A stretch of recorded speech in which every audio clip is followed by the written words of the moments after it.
suggested that there are threats now to you while you're living in exile. What kind of threats are you facing? So the transnational repression to Hong Kongers or the Hong Kong diaspora has been rising, and you could see lots of bounties and arrest warrants has been issued to activists, and I myself was wanted as well in 2021, and although I do not have a bounty on my head, but still it posed a lot of um, you know fear to the community because they saw that activists or high-profile prominent political leader are being targeted by the Hong Kong government right now, and the Hong Kong government has been utilizing not only national security law and Article 23, but also other miscellaneous laws to to go behind people who may want to voice out dissent voices overseas. And also, there's been physical assaults, intimidations, surveillance happened in the US, in the UK, where a lot of Hong Kongers are reside in now. Um, my team, the Hong Kong Democracy Council, we've organized a protest last year, November, in San Francisco with the Tibetan and also Uyghur community, and against Xi Jinping's visits to San Francisco during the APEC summit. And we got surveilled, and my colleague Anna Kwok, she got death threats ahead of time. And we were being assaulted and targeted during the protests, and the so all of the time we knew that it was done by the CCP. It was mobilized by the CCP's proxies or their organizations, their related organizations.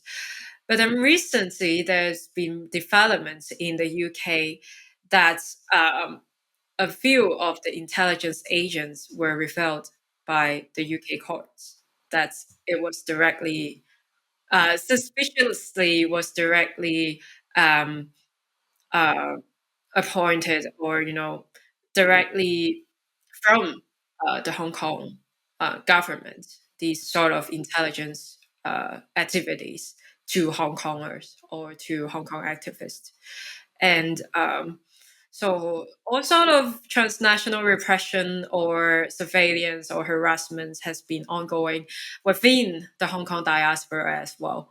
Not only to people who can be named, but also general Hong Kong diaspora here in the UK. So um, these sort of events and activities has been, posing threats to a lot of us who wanting to continue our fight for freedom in the diaspora. How do you deal with this kind of situation? Because I think, looking back, this is essentially one way that the CCP had destroyed the pro-democracy movement after the 1989 Tiananmen Square massacre. A lot of like Chinese pro-democracy activists had gone into exile in the US or in other places, and essentially the CCP really targeted they target all dissident groups, really, like Tibetans, Uyghurs, Falun Gong, like all dissident groups. They try to, I think, sow that distrust um, in these communities, like try to like essentially stir up trouble, try to get people, try to spy on these people. There was a case in New York a few years ago where this police officer who is Tibetan, or I forget if he was Chinese posing as Tibetan, but like he was essentially accused or indicted of like surveilling the Tibetan community in New York City for the CCP. Like I imagine this would, sow a lot of like fear and distrust in these diaspora groups that you're trying to like build a movement around. So how do you fight that kind of thing? Um, we just so the Hong Kong diaspora is quite new um, as a diaspora, and we just starting to develop and to grow our overseas civil society. And all of the time, we expected that this sort of surveillance or transnational repression would be done by Chinese authorities.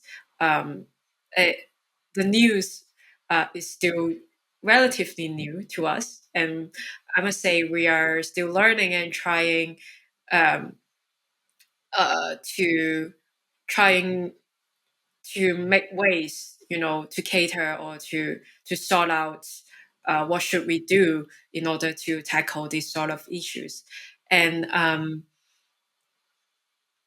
I think we are still learning, and there's a lot we have to learn, or to to to know our enemy well uh, before we have any further strategy or tactics to tackle these sort of issues. But I think for now, the Hong Kong diaspora is still we are developing a trust system, and glad that a lot of Hong Kongers who in the UK and the US, they are still very willing to devote their time and energy to build the diaspora civil society, so that um, whenever the trust system um, grows, and also our network grows, I must say the more people we have inside the network, the safer we will be, and the easier we could tackle this sort of untrust or you know um, spying activities. It was so easily to be pointed out, I must say.